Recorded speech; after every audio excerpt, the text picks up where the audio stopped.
নমস্কার বন্ধুরা, সুলতা হেসেলে আপনাদের সবাইকে স্বাগত। আজ আমি বানিয়েছি দই পান্তা।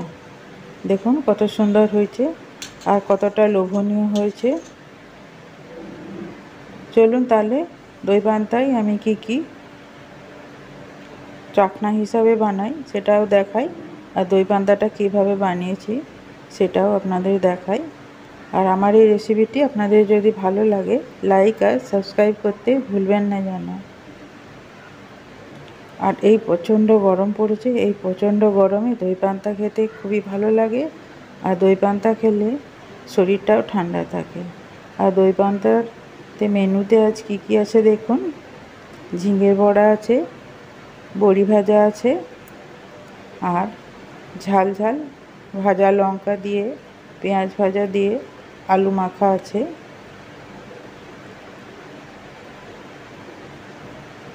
আপনাদেরকে ঘুরিয়ে আমি দেখিয়ে দিচ্ছি কত সুন্দর হয়েছে দেখুন। আর তার সাথে আছে কাঁচা পেঁয়াজ আর লেবু, আর ওইদিকে আছে বেসনের বড়া।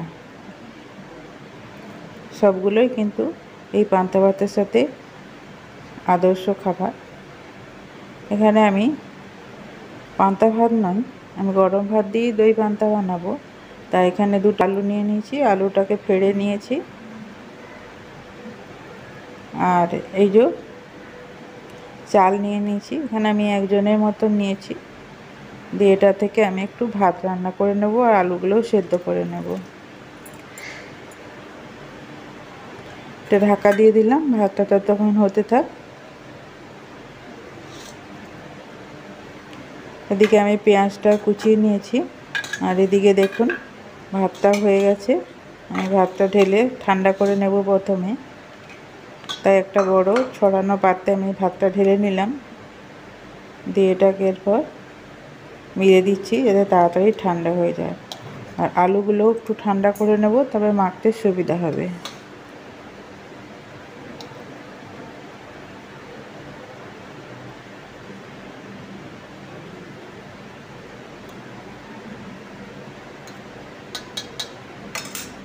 ভাতটা ততক্ষণ ঠান্ডা হোক। ভাতটা ঠান্ডা হয়ে গেছে, এরপর ভাতের মধ্যে আমি কিছুটা ঠান্ডা জল দিয়ে দিচ্ছি। এখানে আমি 1 গ্লাসের মতো ঠান্ডা জল দিলাম। দিয়ে ভাতটাকে খুব ভালো করে ভিজিয়ে নিচ্ছি। ঠিক মাপে মাপে জলটা দিয়েছি দেখুন, খুব বেশিও নয় কমও নয়। এখানে আমি আমুলের দই নিয়ে নিয়েছি, টক দই। এখান থেকে টক দই আমি 1/2 কাপ দিয়ে দিলাম।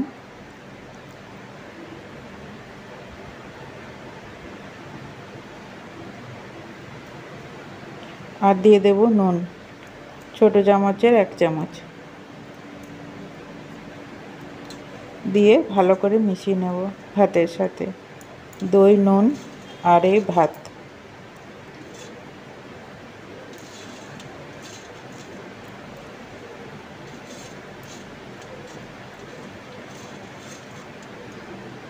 এটা ভালো করে মেশানো হয়ে গেছে। এরপর আমি সাঁতলাবো, তার জন্য আমি সরষের তেল নিয়েছি। কড়াইটা গরম করতে দিয়েছিলাম, দিয়ে সরষের তেল দিয়ে দিলাম 1 চামচ।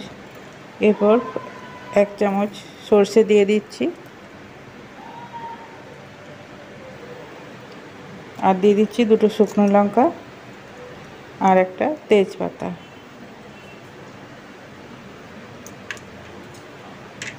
দিয়ে ফোড়নটা যতক্ষণ না চড়বড় করে ফুটছে ততক্ষণ আমি ভেজে নেব।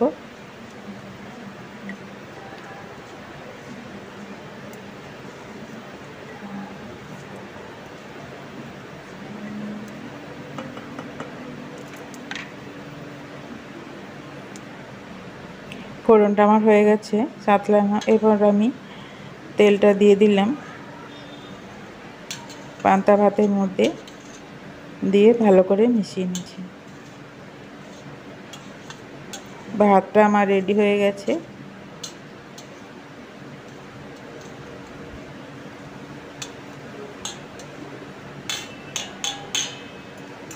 এবার এটাকে ঢেকে আমি রেখে দেব। অন্যদিকে আমি আলুটা মেখে নেব। দেখুন ভাতটা কতটা লোভনীয় হয়েছে। এই পর্যায়ে এসে বলি, যারা দই পান্তা রেসিপিটি দেখছেন আর যাদের ভালো লাগছে তারা প্লিজ একটা লাইক দিয়ে দেবেন। দেখুন আমি কাছ থেকে দেখাচ্ছি কতটা লোভনীয় হয়েছে দেখুন। এরপর আমি কড়াইটা আবারও বসিয়ে দিয়েছি, দিয়ে তেল দিয়ে দিলাম।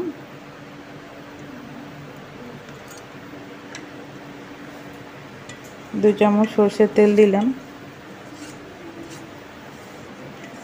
এই পান্তা ভাতের সাথে আলু মাখা বা আলু চোখা যেটা বলে সেটাই আসল খাবার, আর কিছু প্রয়োজন পড়ে না। আর সেই আলুটাকে একটু ভালো করে মেখে নিতে হবে, তাই আমি দুটো পেঁয়াজকে কুচি করে নিয়েছি। এবার পেঁয়াজটা আমি তেলে দিয়ে দিচ্ছি আর দিয়ে দেবো দুটো শুকনো লঙ্কা আর 1 চামচ জিরা।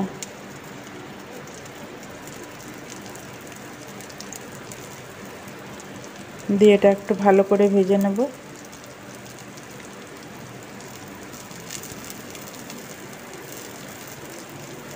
পেঁয়াজগুলো সামান্য কাঁচা গন্ধ চলে যাওয়া পর্যন্ত একটু নেড়ে নেব।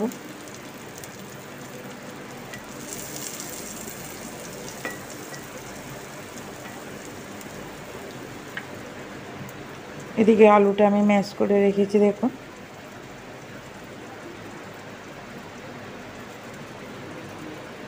আলুটাকে খুব ভালো করে চটকে নেব।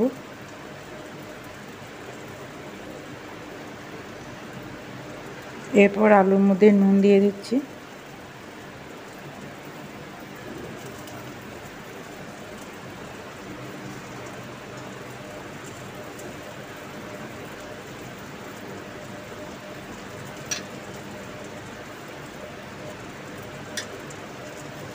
এরপর এটা আমি কড়াইতে দিয়ে দিচ্ছি, দিয়ে ভালো করে তেলের সঙ্গে একটু ভেজে নেব।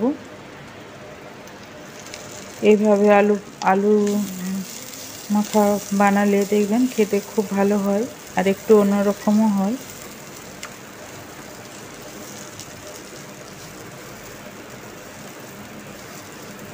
এক মিনিট আমি কড়াতে নেড়ে নেব।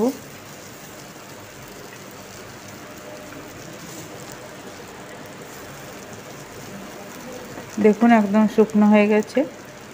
এরপর এটা আমি ঢেলে ঠান্ডা করে নেব। এদিকে কড়াইটা ধুয়ে আবারও বসিয়ে দিয়েছি।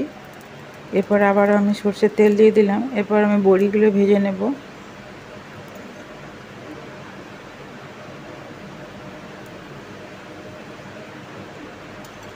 এখানে আমি মশলা বড়ি নিয়েছি।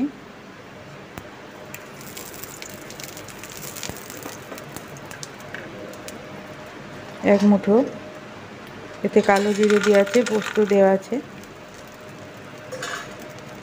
এই মশলা বড়িকে আমি বেশ কিছুক্ষণ ধরে ভেজে নেব। এই মশলা বড়িকে ভাজলে তবে এটা খেতে ভালো হয়।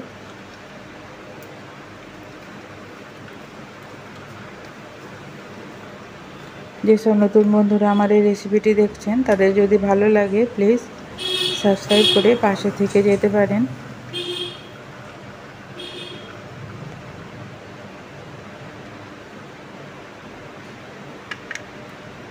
বড়িটায় আমি প্রথমে অল্প তেল দিয়েছিলাম, আবার কিছুটা তেল দিয়ে দিচ্ছি।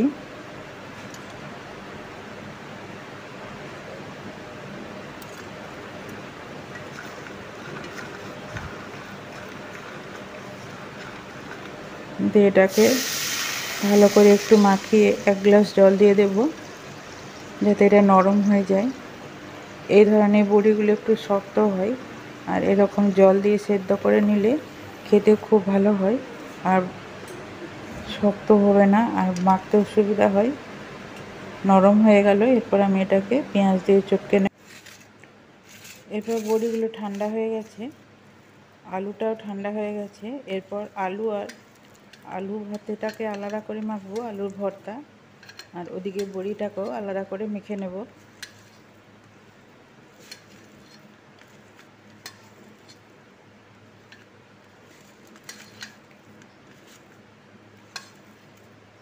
পান্তা ভাতের প্রধান খাদ্যগুলি, মানে যেগুলি তরকারি হিসেবে ব্যবহার করা হয়, সেগুলি হলো এইগুলি: এই আলু ভাতে আর বড়ি মোয়া, কিংবা তিলবাটিও খুব ভালো লাগে।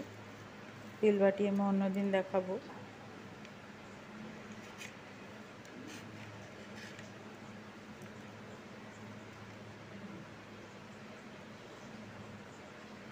এরপর বড়ির মধ্যে পেঁয়াজ দিয়ে দিচ্ছি আর নুন দিয়ে দিচ্ছি,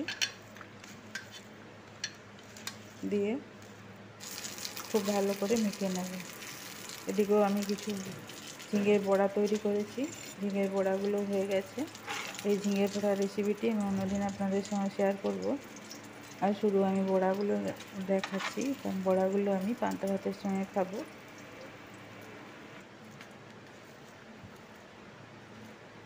এদিকে বড়িটাও দেখুন আমার মাখা হয়ে গেছে।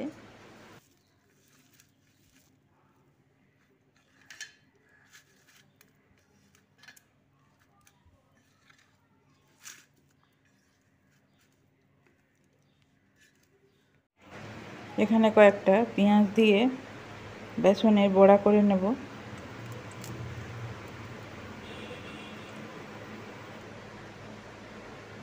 বেসনের বড়াগুলো আমার হয়ে গেছে। এরপর চলুন থালাটা সাজিয়ে নিই।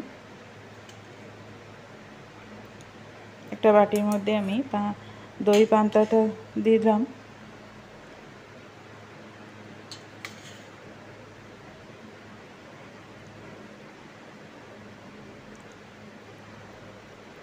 কারা কারা পান্তা ভাত খেতে ভালোবাসেন আমাকে কমেন্টে জানাবেন প্লিজ। আমি তো খুব ভালোবাসি। আমি অধিকাংশ দিন এই গরমকালে খাই, আর মোটামুটি গরম লাগে না। পান্তা ভাত খেলে কিন্তু শরীর ঠান্ডা থাকে, আর এমনি গরমটা খুব কম লাগে, শরীর ঠান্ডা হয়ে যায়, আর এতে প্রচুর এনার্জিও দেয়। এরপর আমি একে একে তরকারিগুলো দিয়ে দেব। আলু মাখা, ঝাল ঝাল বড়ি মাখা,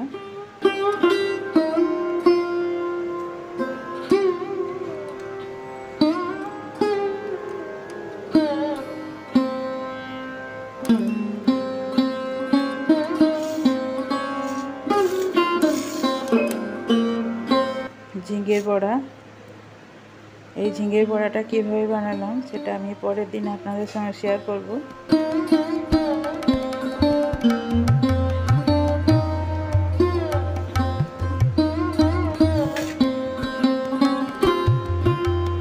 আর লেবুটা পান্তা ভাতে অবশ্যই লাগে। আর 2 খাঁচি পেঁয়াজ, এটা তো প্রধান, মানে পান্তার সাথে প্রধান তরকারি আর কি। আর ভাজা লঙ্কা বা কাঁচা লঙ্কা, ভাজা লঙ্কাটাই আমার বেশি ভালো লাগে পান্তা ভাতের সঙ্গে চটকে।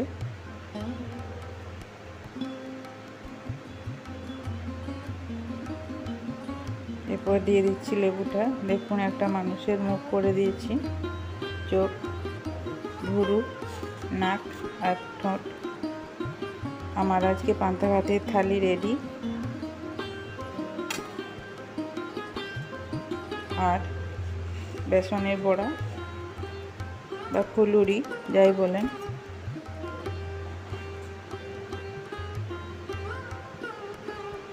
আমার এই রেসিপিটি ধৈর্য ধরে দেখার জন্য আপনাদের অসংখ্য ধন্যবাদ। একদিন অন্তত এই প্রচণ্ড গরমে এইভাবে দই পান্তা বানিয়ে খেয়ে দেখবেন। আমার নাম নিতে হবে আপনাকে।